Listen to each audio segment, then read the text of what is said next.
Salut bande de petits photographes, bienvenue dans ce nouvel épisode de Mon Petit Réflexe. Alors, aujourd'hui, on va parler d'un truc qui pourrait vous intéresser si vous aimez bien les balades, qui pourrait vous intéresser si vous aimez bien découvrir des nouveaux coins pour prendre des photos que vous ne connaissiez pas, des coins tout près de chez vous même, et parfois plus loin si vous êtes en vacances, si vous aimez bien jouer à cache-cache, et la condition c'est que vous ayez un téléphone portable qui fait GPS ou bien un GPS.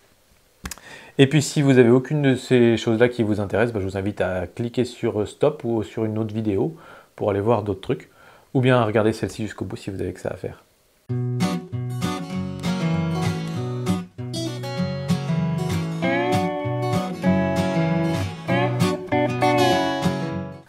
Alors aujourd'hui on va parler d'un truc qui s'appelle géocaching. J'ai testé ça il y a 10 jours avec ma fille et on a franchement adoré. C'est un truc dont j'avais déjà entendu parler avant, mais j'avais jamais pu essayer parce que j'avais pas le portable qui allait avec. Je vous avais demandé précédemment dans une vidéo si vous aviez des conseils pour des téléphones. Voilà, bref, je me suis acheté un petit téléphone portable qui paye pas de mine mais qui fait tout ce qu'il faut. Et du coup, je commence à apprendre un petit peu ce qu'on peut en faire, les applications et tout ça que je connaissais pas avant. Et donc, j'ai décidé de tester ça.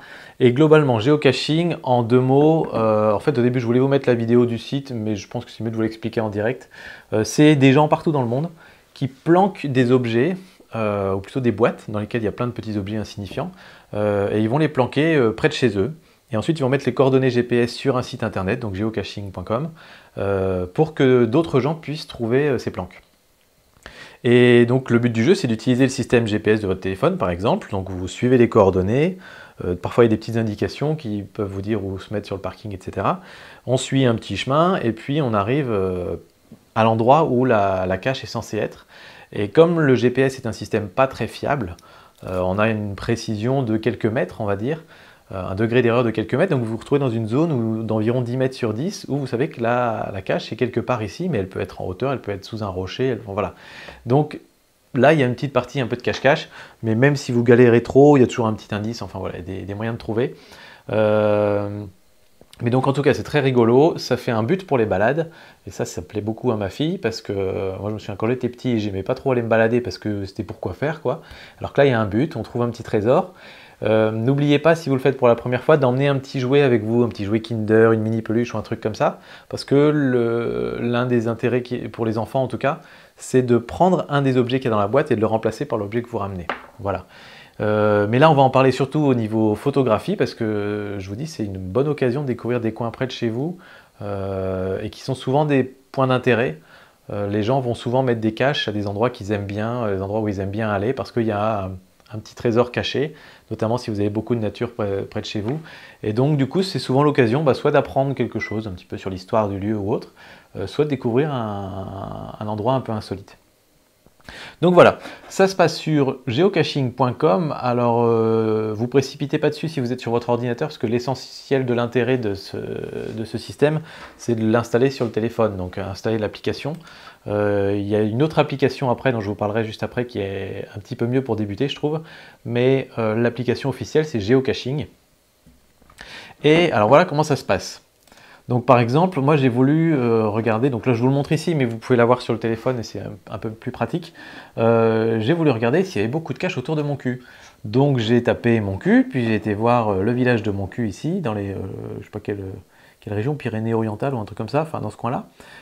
Et il se trouve qu'à mon cul, il n'y a qu'une cache en plein centre de mon cul. Et alors elle s'appelle L'as-tu vu, donc un petit jeu de mots rigolo.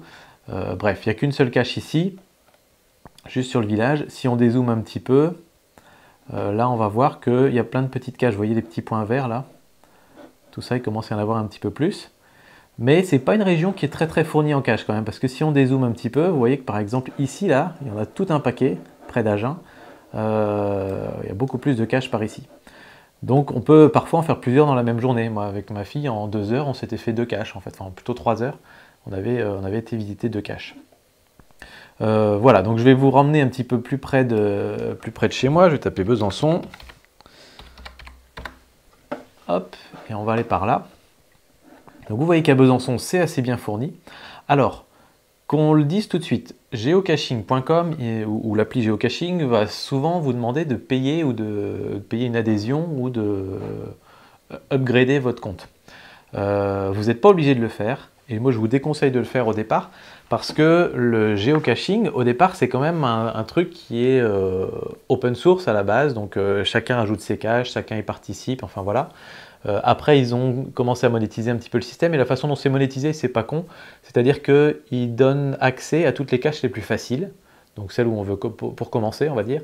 Et le jour où vous voulez faire des caches beaucoup plus difficiles, on peut considérer que vous êtes un peu vous êtes pris au jeu et que vous en faites beaucoup et souvent. C'est à ce moment-là qu'ils vous demandent de payer pour accéder à ces caches un peu plus difficiles.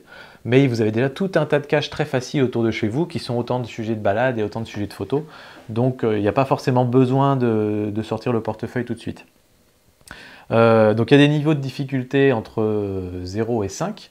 Et puis ils ont classé aussi terrain entre 0 et 5. Donc si vous avez terrain 4 par exemple, c'est que c'est le terrain pour accéder à la cache qui est très difficile. Par exemple, il y aura un peu de grimpette, il y aura peut-être des rochers, des trucs qui glissent, etc. Et la cache en elle-même, c'est ça qui est noté entre 0 et 5, c'est la difficulté pour trouver la cache une fois que vous êtes sur place. Donc si c'est 5, c'est très difficile. Bon, nous on a commencé avec des caches qui étaient à 2, je crois, de difficulté. Et c'était globalement, bon, on a mis 10 minutes à la trouver une fois sur place.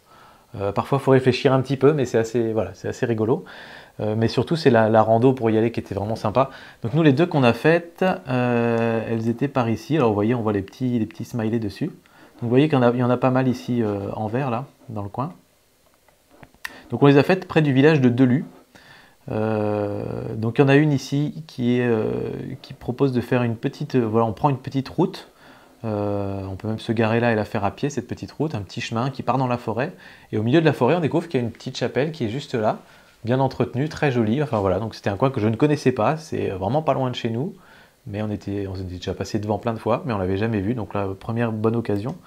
Et puis l'autre était beaucoup plus dans la forêt ici, il faut prendre un petit sentier, vraiment un petit truc très peu fréquenté.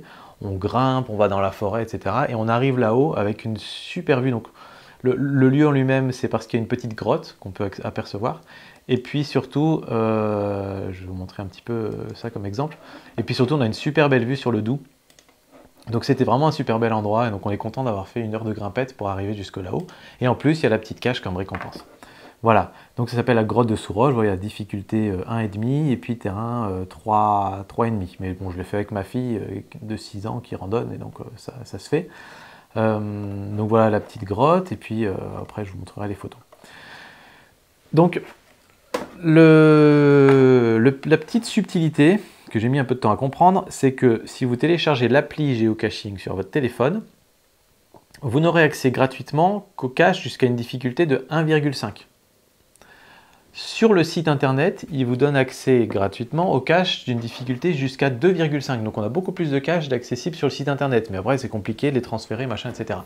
Donc c'est là que l'autre application intervient, si vous voulez essayer. C'est une application qui s'appelle c2.geo, qui reprend justement toutes les informations du site geocaching.com et donc qui vous donne accès sur votre téléphone à toutes les caches jusqu'à 2,5 de niveau de difficulté. Et on en a déjà un paquet. Je vais vous montrer un petit peu ici.